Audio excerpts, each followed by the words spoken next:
Today I have something incredible to show you. It's 266 swatches of Daniel Smith Watercolor, which is their full range of watercolors.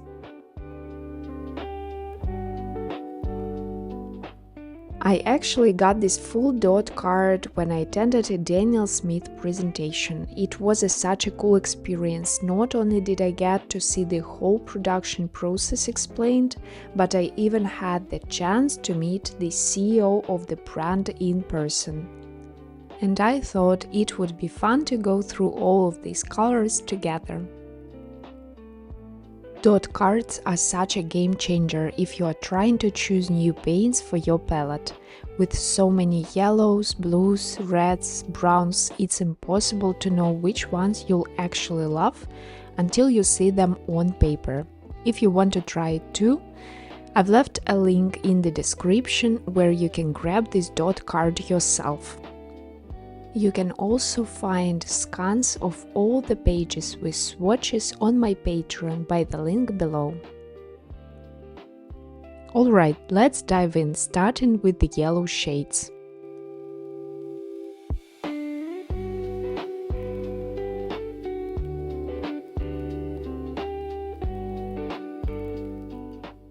The dot card itself is super handy because it doesn't just give you a sample of each color, it also includes all the important details about the paint. Transparency, whether a color is transparent, semi-transparent or opaque. Staining versus non-staining qualities, so you know if it lifts easily or sinks deep into the paper. Granulation, that beautiful texture some pigments create. For example, in Daniel Smith, it's Primatek series. How to use a dot card. It's super simple, just wet your brush, pick up a little bit of the paint from the dot and swatch it onto your paper or on the dot card itself. And also you don't have to stop at swatches, you can actually use these colors to paint something small. I even made a little flower sketch with mine.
I have only one color from these yellow shades of Daniel Smith, it's Hansa Yellow Deep, and I really love this color, it's very warm and intense.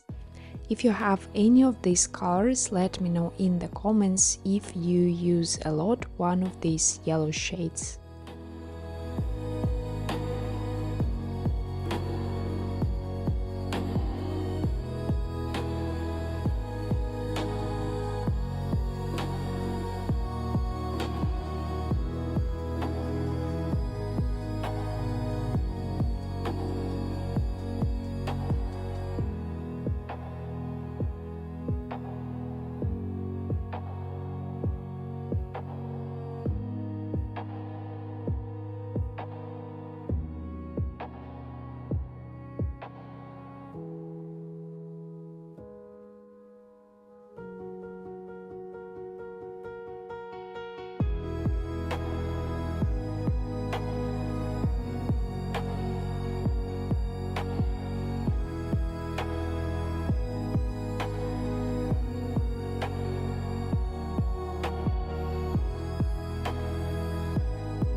I also have Aussie Red Gold color in my palette. This orange shade I love to use for painting sunlight or for color mixes, especially with blue shades. It creates very nice vibrant green shade.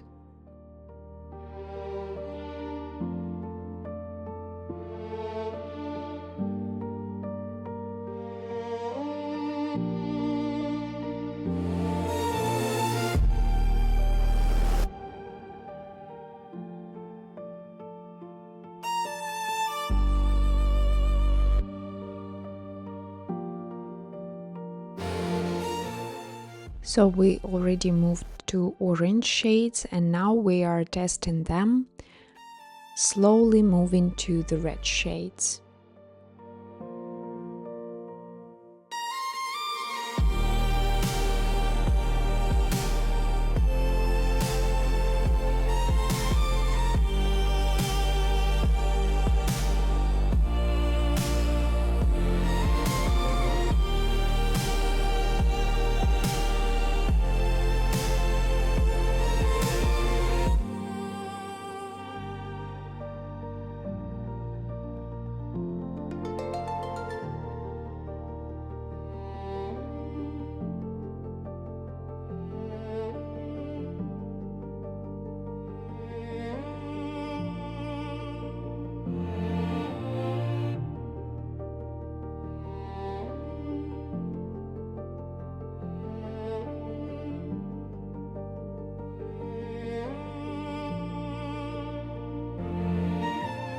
I also have Organic Vermilion and Quinacridone Coral colors in my palette, and I use Quinacridone Coral as a very nice pinkish fresh red shade. It's perfect, for example, for painting watermelon.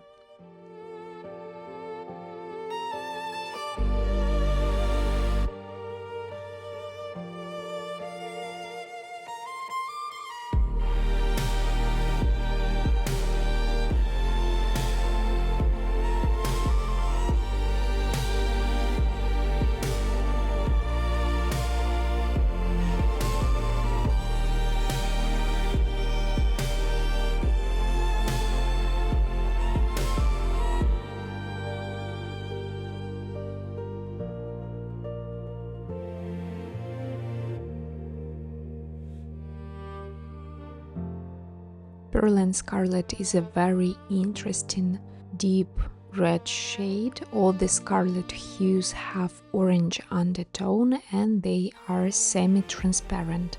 But also it's written that Pearl Scarlet is granulating, so I will try to see this granulation by adding a little bit of water at the bottom of this square.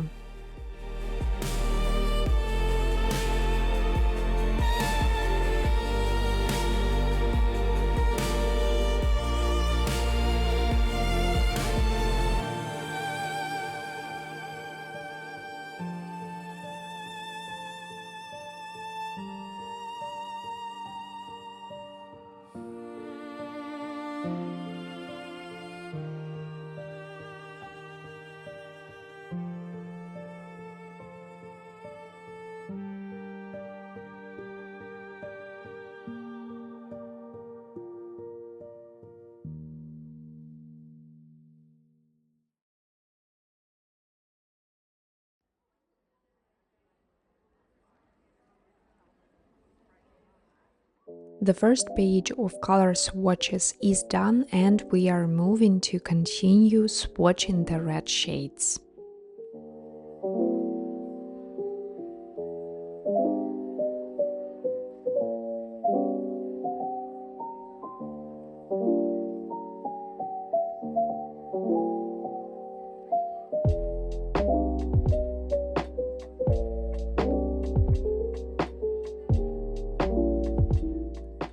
Alizarin Crimson is one of my favorite red colors that I always have in my limited palette, but recently on this presentation of Daniel Smith materials I discovered that this color is not very good in light fastness. It means that it will fade over time, and it's better to replace it with permanent alizarin crimson, which is more lasting, and it matters if you create some paintings that will hang on the wall and will be exposed to the sunlight.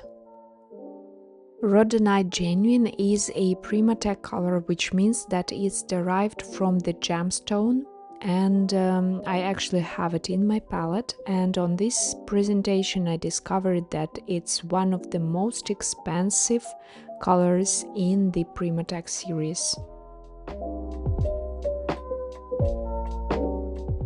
Carmine is a red color that often used by artists as a primary red in limited palette.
Potter's Pink is a granulating watercolor that is used for color mixes. It's one of a few red shades that is granulating. Normally, the granulating colors are black or blue, and red is very rare color to be granulated.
Now we are moving to violets and purple shades.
Some of the colors, especially from the Primatek series, have this very light shimmer, and you can see it later. For example, Amethyst Genuine is one of these colors.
We moved to the violet shades, and as we moved there, we are swatching one of my favorite ones, granulating watercolors. It's Moonglow and Shadow Violet.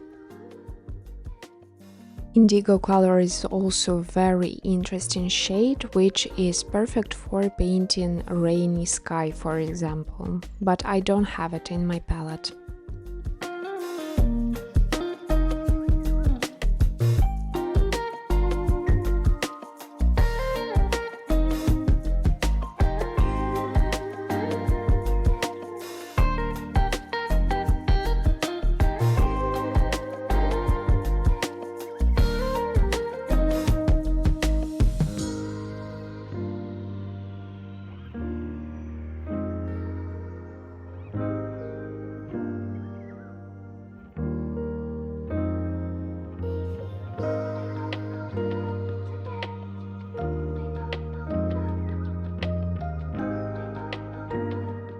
French ultramarine and ultramarine blue both have same pigment inside, PB29. So what's the difference? French ultramarine is more granulating than ultramarine blue, so you can use it for interesting color mixes when you need to show texture.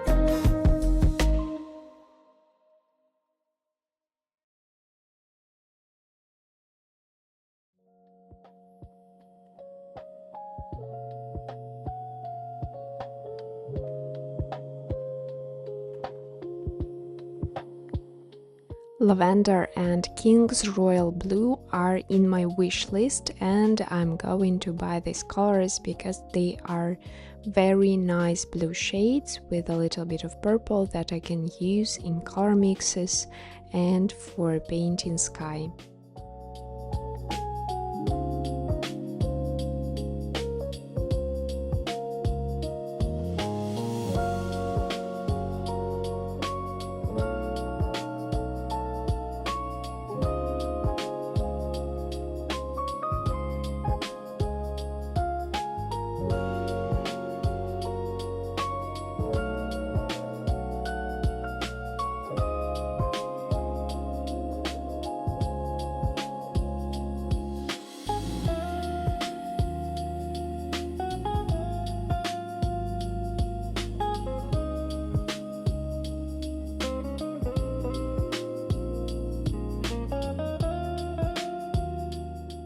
I recently bought Prussian blue color and I use it for painting waves and the sea, especially with the color mixes with green and with burnt sienna.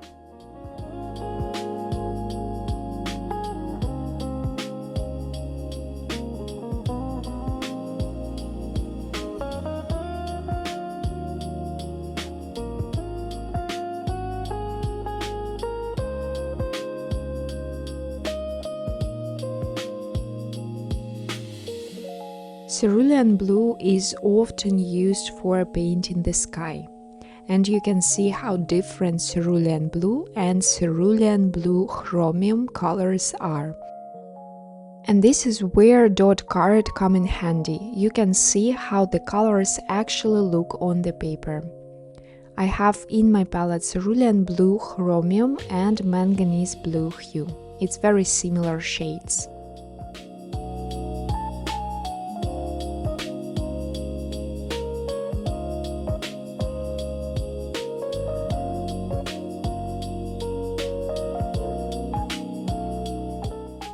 I also have cobalt teal blue in my palette, and this color is very gorgeous, especially in the color mixes with red, for example organic vermilion. It gives a very nice granulation and a very nice hue.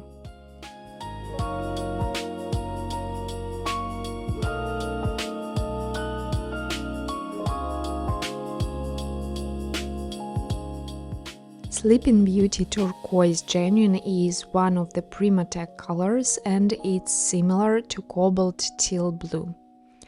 It derived from the mountain called Sleeping Beauty.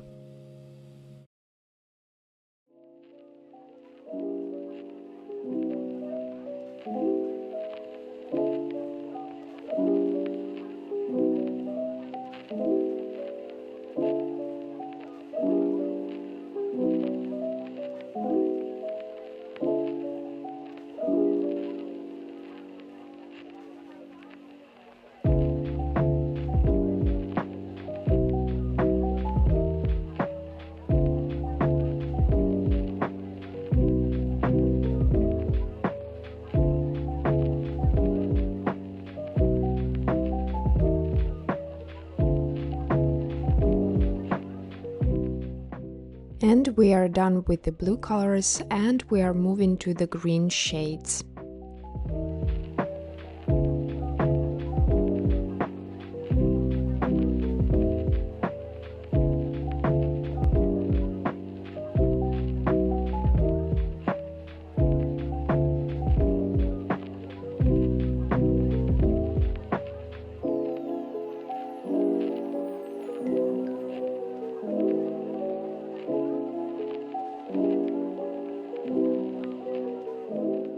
I have a lot of green shades in my palette by Primatek series. For example, I have Jadeite Genuine, I have Fantasy Green Serpentine Genuine, and these colors are gorgeous for painting botanicals or landscapes.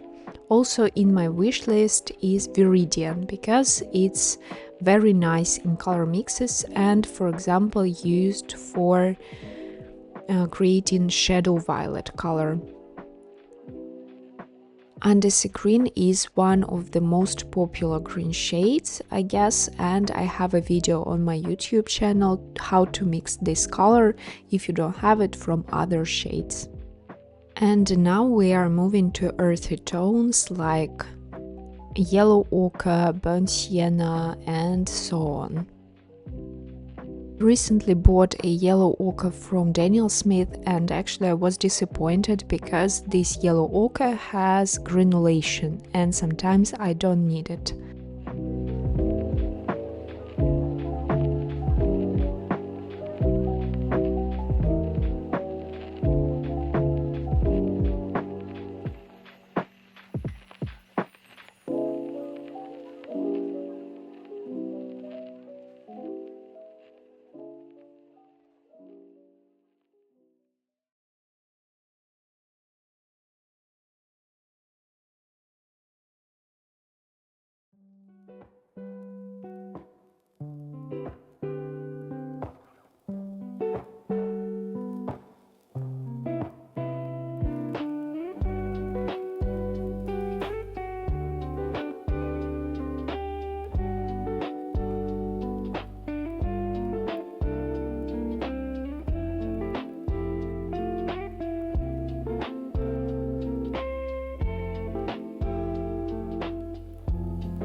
After swatching Quinacridone Sienna, I think I will add it to my wishlist too, because it's very bright and I think it will be gorgeous in color mixes with blue and with green.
Coral Reef is one of the new colors of Daniel Smith and it's actually very beautiful. I want to buy it, but it's not available in Poland yet.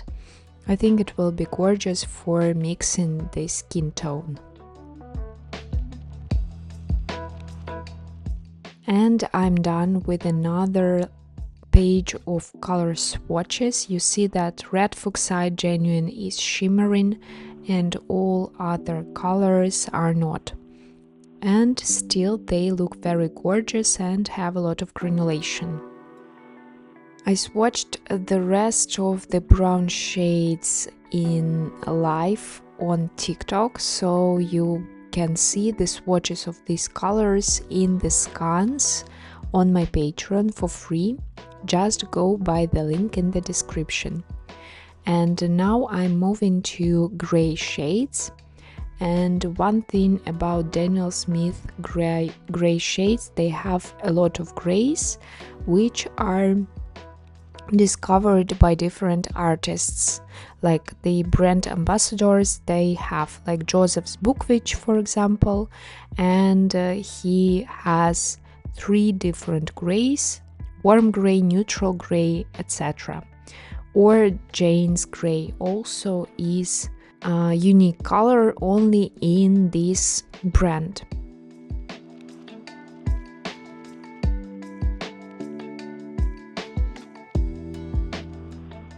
It's something like the color that you all know, Payne's Grey, which was created by British watercolor artist William Payne.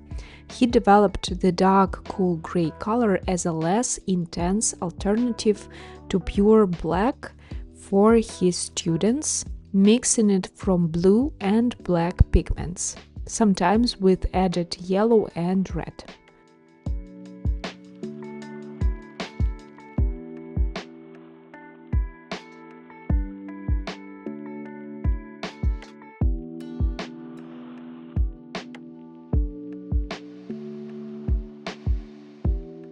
I always have Payne's Grey color in my limited palette because it helps to create a nice darker shades of any color and create shadows, and also it's good to use instead of pure black for darker spots.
Now I'm done with all the main colors and we are moving to duochrome and interference colors, which are shimmering and better to use on dark surfaces.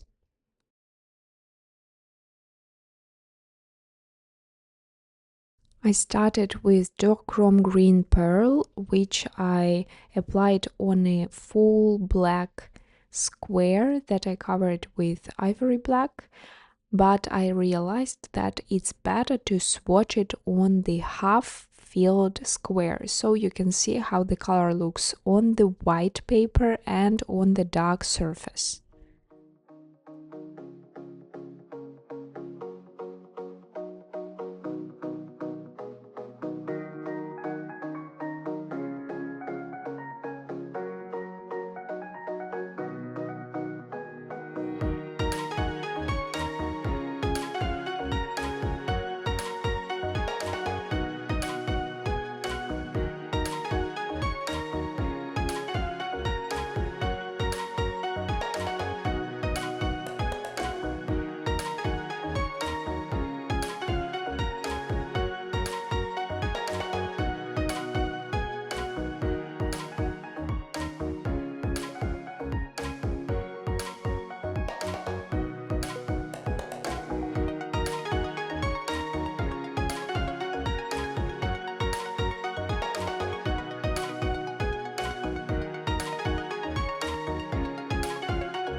After swatching a few of these duochrome colors, just look how shimmery my water is. It's very beautiful. But it's a thing to remember: if you are using these shimmering colors, it's better to change the water, otherwise your other colors will also be shimmering if you use the same water.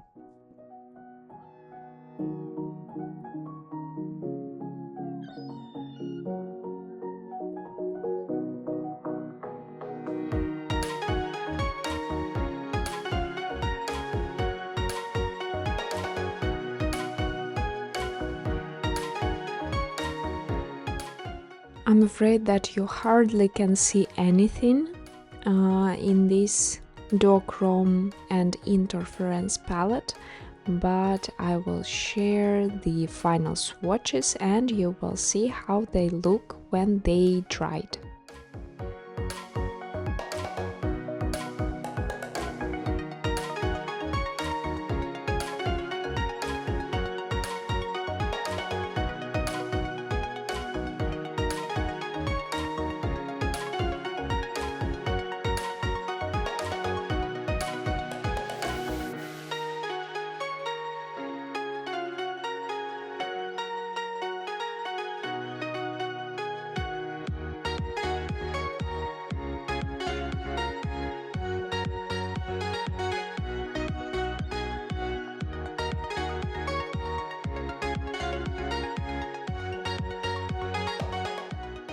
To be honest, I don't use these shimmering colors in my paintings, and if you do, share in the comments how do you use them in your paintings.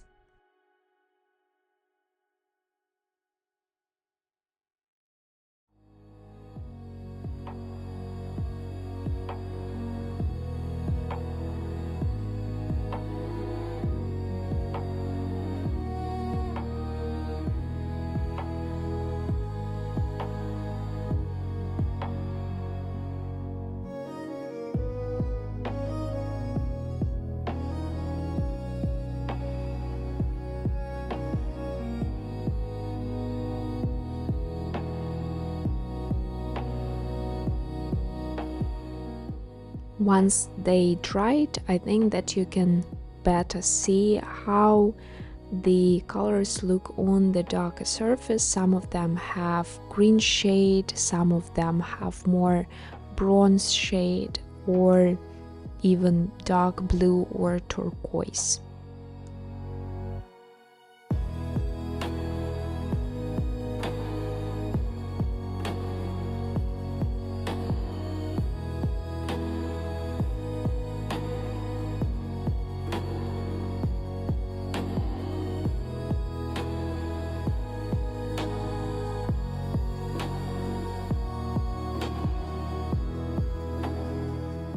And that's it. This is 266 watercolors by Daniel Smith. Let me know in the comments which ones are your favorite or which ones you have in your palette. And also you can check out the scans of these swatches on my Patreon.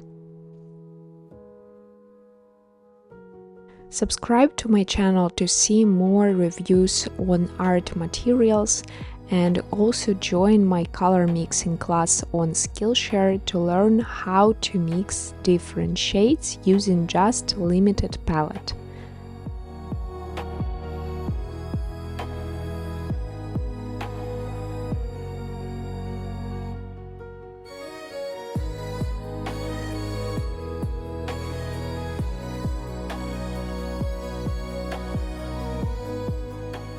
You can find the link to this dot card and buy it yourself in the description under this video.